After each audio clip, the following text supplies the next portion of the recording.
Welcome to our sake breweries tour. Maybe you have a question in mind?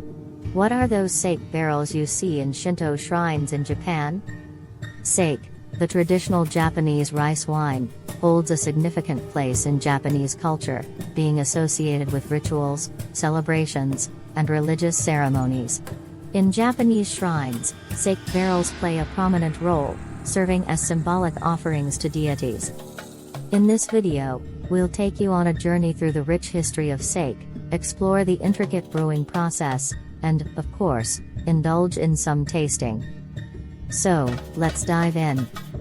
Sake, often referred to as Japanese rice wine, has a history that stretches back over 2,000 years.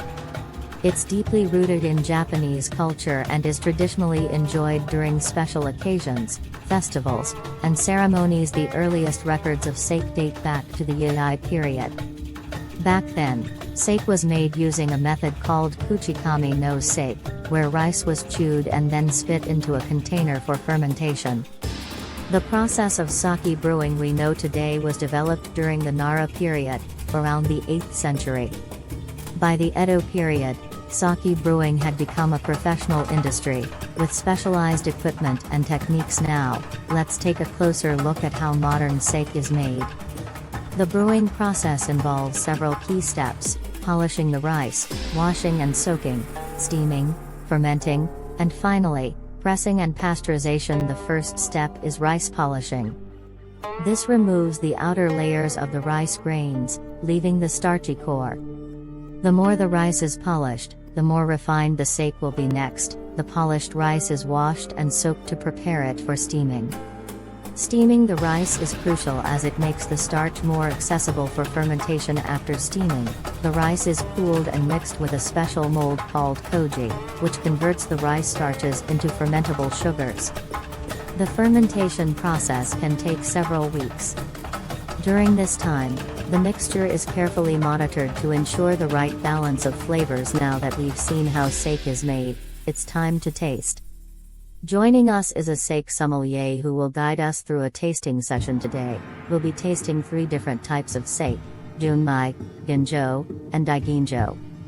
Each has its own unique flavor profile, determined by the rice polishing ratio and brewing process. Junmai, it's full-bodied with a rich umami flavor. Next, the ginjo offers a more fragrant and fruity profile. Lastly, the daiginjo, the most refined, is light, smooth, and elegant. Speaking of food, sake pairs wonderfully with a variety of dishes. From sushi and sashimi to grilled meats and even cheese, there's a sake for every palate. Remember, when enjoying sake, it's all about finding the right balance of flavors.